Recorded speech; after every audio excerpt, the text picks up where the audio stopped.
Hello, Meoni here, and welcome back to another news video, this time to look at the patch 5.2 special site and some more updates.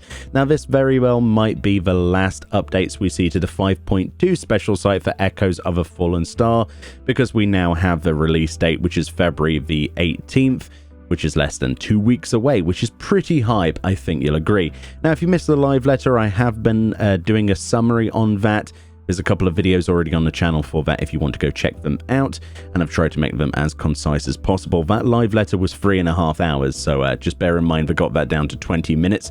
So yeah, you're welcome for that. Now, in particular, this video is talking about the Echoes of a Fallen Star special page, and apart from having that release date added to it, we do also have the new trailer for 5.2 added to the top. It should automatically play when you go to the URL I link in the description, but yes, it is definitely worth checking out in your own language. I believe they have it in all major languages as usual that you can play the game in. If we scroll down a little bit, you'll see that there are some updates. Not too many, but there are some updates, and first of all, the first one to be updated is Eden's Verse, which is the next chapter of the Eden raid, and we actually have some new pictures. In specific order, we have the first one of the new Ramuh model. Ramuh is confirmed to be one of the trial fights in this new tier, and he is basically merged with Ixion. He has half of his body Ixion, so half of a horse made of lightning, and the rest of him is sort of this winged Ramuh, looking pretty awesome in his old beard granddad mode, but I assure you, it looks like no joke indeed. The fight was shown in the live letter, and yeah, there's lots of balls to avoid and, well, to pick up, but most people will try to avoid them in pugs, no doubt, until they realize they're going to get judged pretty painfully.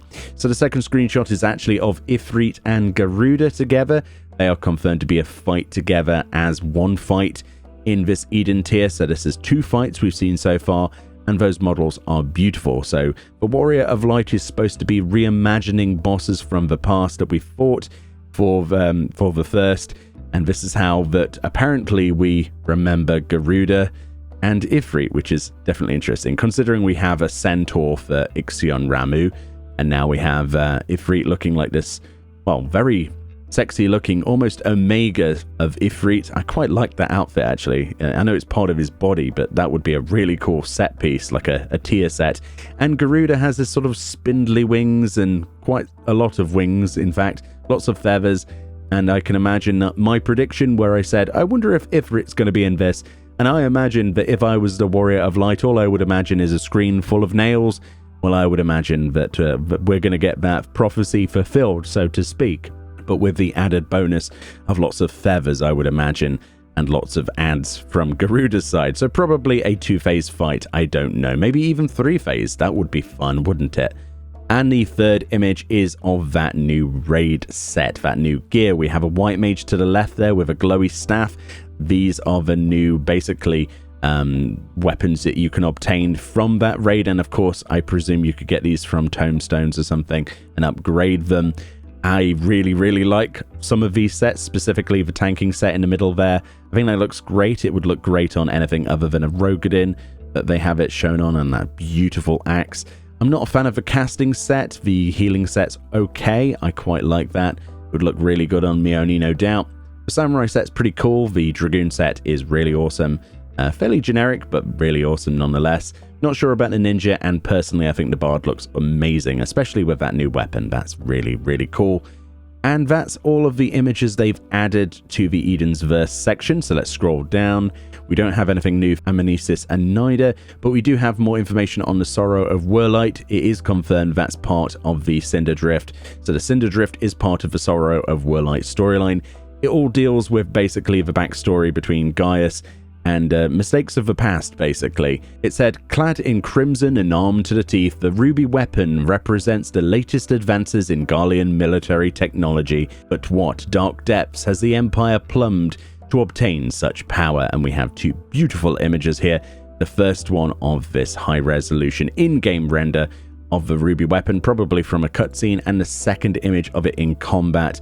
Absolutely beautiful. I've played Final Fantasy VII more times than I care to admit, and I can confirm in the trailer as well we have footage of the little arms being put into the ground and the spindly spikes coming through some sand and almost killing you if you don't move from them. So It is very faithfully reconstructed. It's slightly different from 7's. It is manned in the trailer.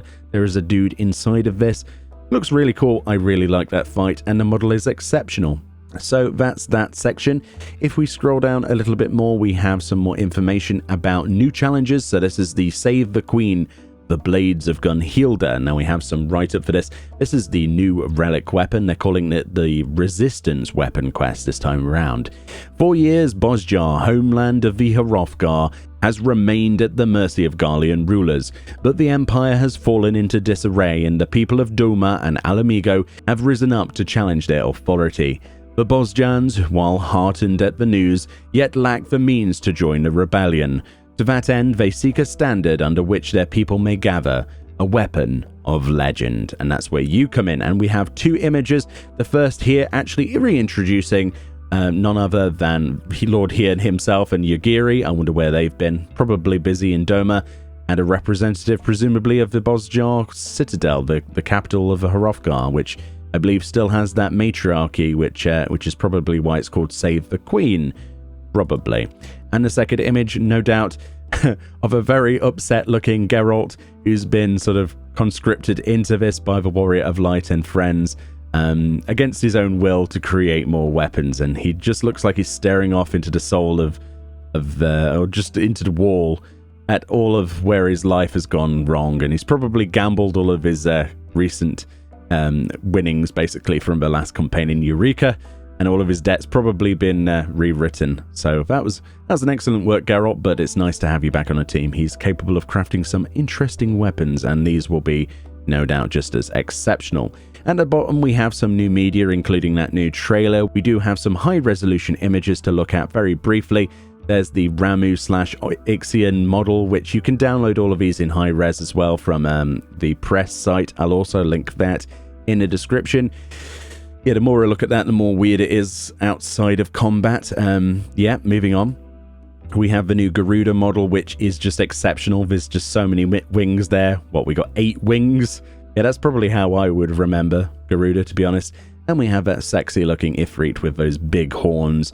I presume that the Warrior of Light could only think about how many horns he had, and that's about it, really. So, yeah, probably lots of nails in that fight, like we said earlier.